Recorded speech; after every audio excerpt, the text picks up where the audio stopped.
Break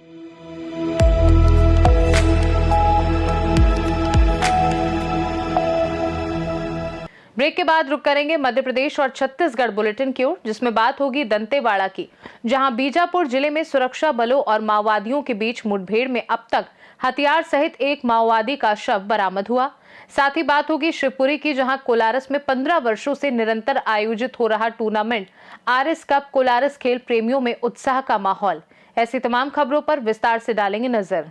जिला बीजापुर के इंद्रावती क्षेत्र के जंगलों में डीआरजी और माओवादियों के बीच सुबह से फायरिंग जारी है। माओवादियों की मौजूदगी की सूचना पर डीआरजी ने सर्च ऑपरेशन शुरू किया, जिसमें मुठभेड़ में एक माओवादी मारा गया और हथियार विस्फोटक सामग्री बरामद हुई। सुरक्षा बलों ने कहा है कि बस्तर में माओवादी संगठन कमजोर हो गया है और सक्रिय माओवादियों से हिंसा छोड़कर आत्मसमर्पण करने की अपील की गई है। भैरमगढ़ के आदवाड़ा और कोटमेटा के जंगलों में माओवादियों की उपस्थिति की सूचना थी, जिसमें भैरमगढ़ में एरिया कमेटी के सशस्त्र माओवादियों की सूचना थी, जिस पर से डीआरजी की टीमें कल शाम को रवाना हुई थी और आज सुबह 6 बजे से लगातार मुठभेड़ जारी थी। और मुठभेड़ के बाद सर्चिंग के दौरान एक माओवादी का शव बरामद हुआ, जिसकी पहचान फगनू माड़वी के रूप में हुई, जो एसीएम भैरमगढ़ एरिया कमेटी का है। साथ में ही 303 rifle, 9mm pistol, wireless set एवं अन्य विस्फोटक सामान भी बरामद हुए हैं। दंतेवाड़ा से सी न्यूज संवाददाता AR कर्मा की रिपोर्ट। कामधेनु विश्वविद्यालय अंजोरा दुर्ग में 40 वर्षों में पहली बार एल्यूमिनी मीट का आयोजन किया जा रहा है। 20-21 दिसंबर को रोमन पार्क में आयोजित इस कार्यक्रम में देश विदेश से 300 से अधिक पूर्व छात्र शामिल होंगे। विश्वविद्यालय के पूर्व विद्यार्थी विभिन्न क्षेत्रों में अपनी पहचान बना चुके हैं और इस अवसर पर रिकनेक्ट एंड रिफ्लेक्ट एवं स्ट्रेंथनिंग द प्रोफेशनल अलायंस विषय पर राष्ट्रीय सेमिनार भी होगा। हमारा 2 दिन का यूनिवर्सिटी एलुमनाई मीट है। इसमें हमारे मुख्य अतिथि के रूप में हमारे कृषि मंत्री श्री रामचंद्र, स्कूल शिक्षा मंत्री गजेंद्र यादव जी आ रहे हैं। तीनों हमारे विधायक जो है दुर्ग भिलाई के श्री ललित चंद्राकर जी, श्री रिकेश सेन जी, श्री गोविंदलाल कोरसेवाला जी आ रहे हैं। साथ ही हमारे जो एलुमनाई की जो हमारे फर्स्ट सेकंड बैच की जो है एडिशनल डिप्टी डायरेक्टर हैं डॉक्टर के ध्रुव, वो भी हमारी एक चीफ गेस्ट रहेंगे। और दूसरा हमारे डॉक्टर अमित रस्तोगी हैं, जो ब्रिगेडियर है आर्मी में, वो भी हमारे। कितने दिन का आयोजन है? 2 दिन का आयोजन होगा, 20 दिसंबर और 21 दिसंबर। ये अलग अलग फेज में फर्स्ट फेज रोमन पार्क में होगा, जिसमें फर्स्ट सेशन में हमारा सेशन इनॉग्रेशन सेशन होगा। इनॉग्रेशन के बाद टेक्निकल सेशन होगा। इसमें एक नेशनल कॉन्फ्रेंस भी रखा गया है कि जो हमारे सब्जेक्ट है वेटनरी का, कैसे फील्ड तक पहुँचा सकते हैं और कौन कौन सी नई जो एडवांस आ रही है वो हम बच्चों को बताएंगे। और जो फील्ड में जो VS है, जो वेटनरी डॉक्टर, उनको भी नई नई चीज़ बताएंगे कि क्या क्या टेक्नोलॉजी आ गई है, कैसे हम डायग्नोसिस कर सकते हैं और ट्रीटमेंट में जो नई चीज़ है उसके बारे में डिस्कशन किया जाएगा। हमारे परिचय जी, मेरा नाम डॉक्टर रमेश कुमार है। मैं सह प्राध्यापक हूँ TVCC, जो हमारा हॉस्पिटल यूनिवर्सिटी एल्यूमिनाई मीट का जो आयोजन है पहली बार किया जा रहा है।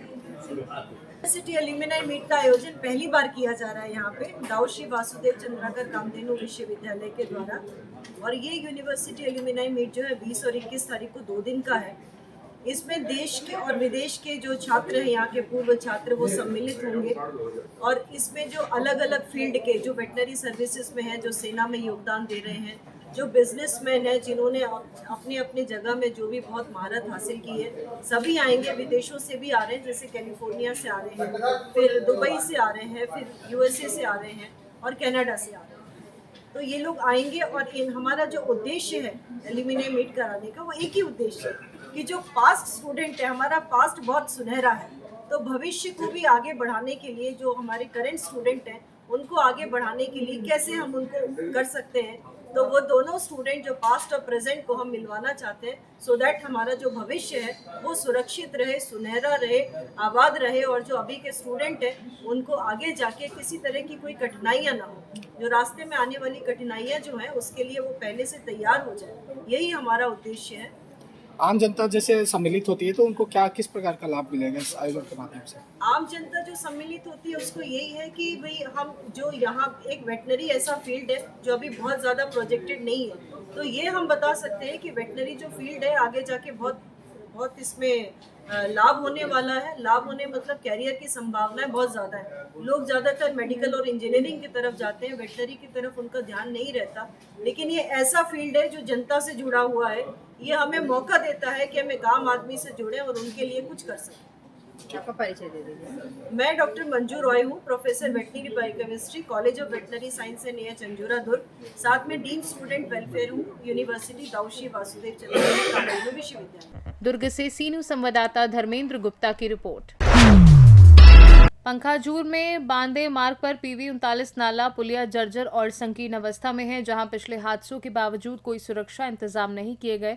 कल एक 14 चक्का वाहन पुलिया पर अनियंत्रित होकर नाले में गिर गया, जिसमें चालक और उसकी 5 साल की बच्ची गंभीर रूप से घायल हो गए। स्थानीय लोगों की शिकायतों के बावजूद पुलिया का चौड़ीकरण या सुधार नहीं हुआ। विरोध स्वरूप शिवसेना ने SDM कार्यालय में ज्ञापन देकर तत्काल निरीक्षण, चौड़ीकरण और अस्थायी सुरक्षा व्यवस्था की मांग की।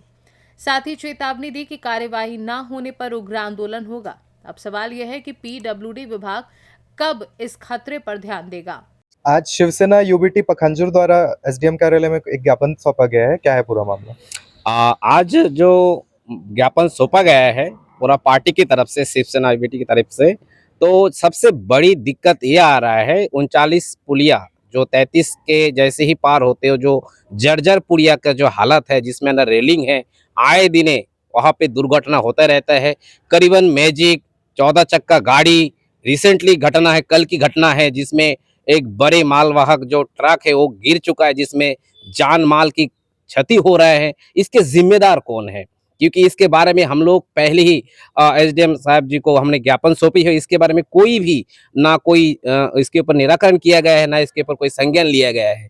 आज रेलिंग नहीं है, सक्रिय पुलिया है, आए दिने कम से कम 12 से 13 नीचे गाड़ी गिर चुका है। आए दिन ऐसा घटना घटित होगा तो जो साधारण जो जनमानस है उनका क्षति होता है। तो मैं चाहूंगा सामने में इंडिकेशन के लिए कोई ना दुर्घटना घटित है गए, सामने अचानक मोड़ है, इस प्रकार कोई भी वहाँ पे होर्डिंग नहीं लगाया गया है ताकि आदमी इसमें सचेत हो पाए।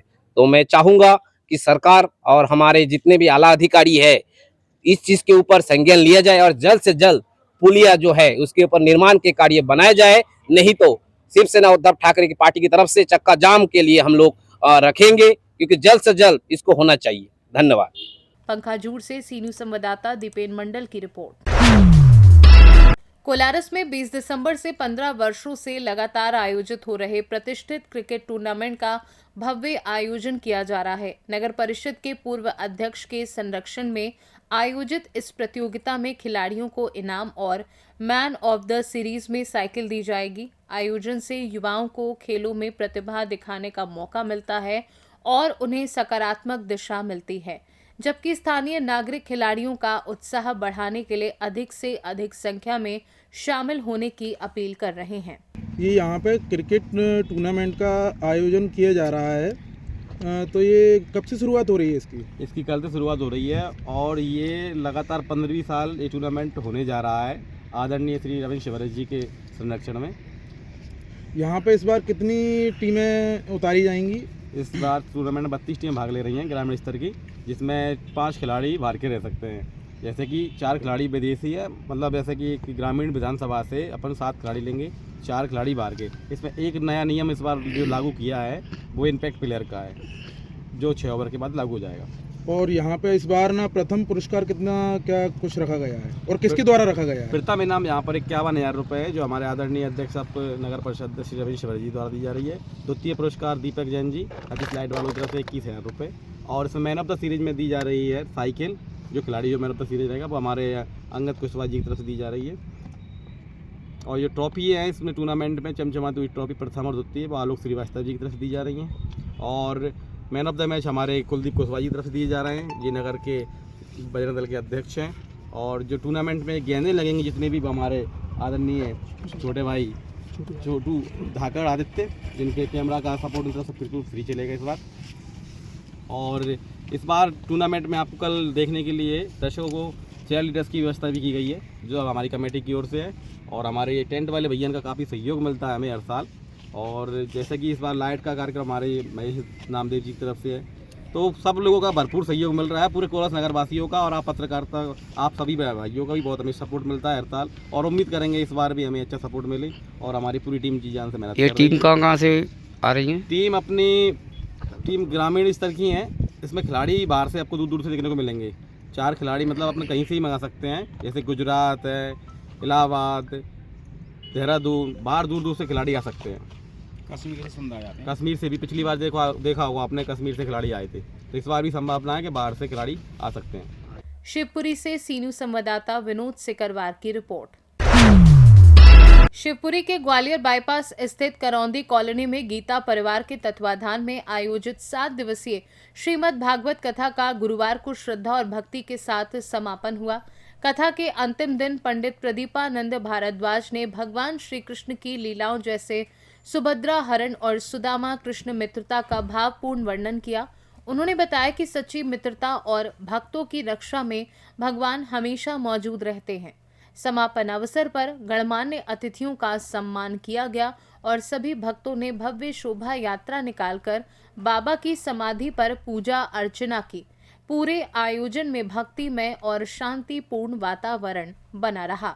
भागवत चल रही, कहाँ ये भागवत चल रही है और किसके तत्वाधान में ये भागवत चल रही है? ये कथा चल रही है करौंदी कॉलोनी वार्ड क्रमांक 36 में, और समस्त करौंदी कॉलोनी एवं समस्त शिष्यों के द्वारा आयोजित ये कथा चल रही है।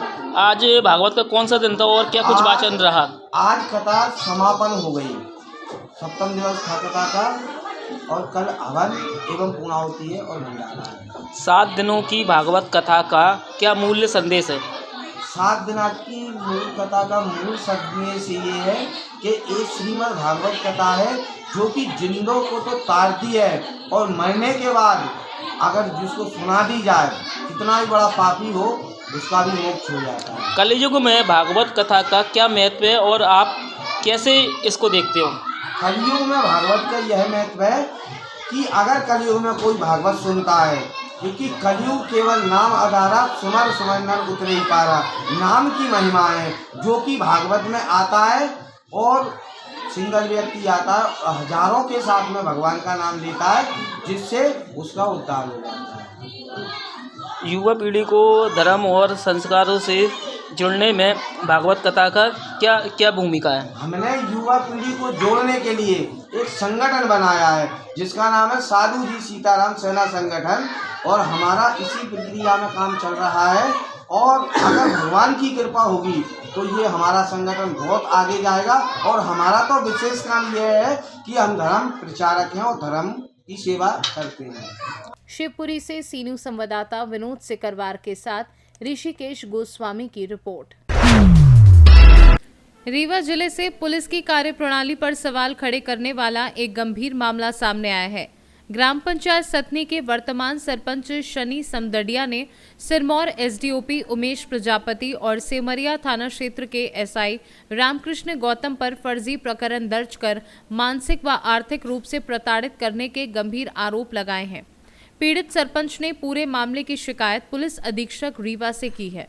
शिकायत के अनुसार सरपंच से 10,000 की अवैध मांग की गई थी। रकम देने से इनकार करने पर उन्हें फोन पर गाली गलौज और जान से मारने की धमकियां दी गई। पीड़ित परिवार का कहना है कि पूरी घटना के दौरान पुलिस द्वारा ना तो कोई गिरफ्तारी वारंट दिखाई दिया और ना ही किसी प्रकार की कानूनी सूचना दी गई। सरपंच का आरोप है कि पुलिस अधिकारियों ने अपने पद और वर्दी का दुरुपयोग करते हुए उन्हें और उनके परिवार को प्रताड़ित किया है। पीड़ित ने मामले की निष्पक्ष जांच कर दोषी अधिकारियों के खिलाफ सख्त कार्रवाई की मांग की है। अब देखना यह होगा कि पुलिस अधीक्षक रीवा इस शिकायत पर क्या कार्रवाई करते हैं और क्या पीड़ित को न्याय मिल पाता है। कि हमारे ऊपर सिमरिया में 13/8/2025 को एक फर्जी FIR दर्ज कर दी गई। 13/8 के बाद मुझे थाना से ना तो नोटिस भेजा गया, ना मुझे किसी भी प्रकार की कोई जानकारी दी गई। 10/12/2025 को अभी 2 दिन पहले ही हमारे घर रामकृष्ण ASI गौतम जी सिमरिया में जो पदस्थ है वो मेरे घर आए, और मैं घर में उस वक्त उपस्थित नहीं था। मेरे पिताजी के साथ अभद्र तरीके से व्यवहार किए, बात किए, और जिस कारण से उन पिताजी को हमारे SI गौतम द्वारा बोला गया कि तुम्हारे पुत्र का गिरफ्तारी वारंट कटा है, उसको वो अपराधी व्यक्ति है, उसको सिमरिया थाना भेज देना, और बहुत ही माँ बहन की हमारे पिताजी की गाली दी है एसआई गौतम जी द्वारा। और मेरे घर के में एक टीवी रखी थी, मेरे घर के अंदर तक घुस गए थे, उनके साथ 4 लोग और थे और रखी टीवी में लात मार दिए थे। टीवी भी मेरी फूट गई है, सबूत समय आने पर आप लोगों के समक्ष मैं वो भी रख दूँगा। इसके बाद मैंने जब एसडीओपी सिरमौर उमेश प्रजापति जी के पास गया तो उनके द्वारा मेरे से ऐसा व्यवहार किया गया कि जैसे मैं अपराधी हूँ, अपराधी जैसे उनके द्वारा मेरे से व्यवहार किया गया, मुझसे अरे तरे में बात की गई। मैं एक जनता का चुना गया जनप्रतिनिधि हूँ, 4000 जनता का मैं नेतृत्व करता हूँ और जिस तरह का कृत्य अजय अग्निहोत्री के द्वारा किया गया, निश्चित ही लोकतंत्र की हत्या की गई है।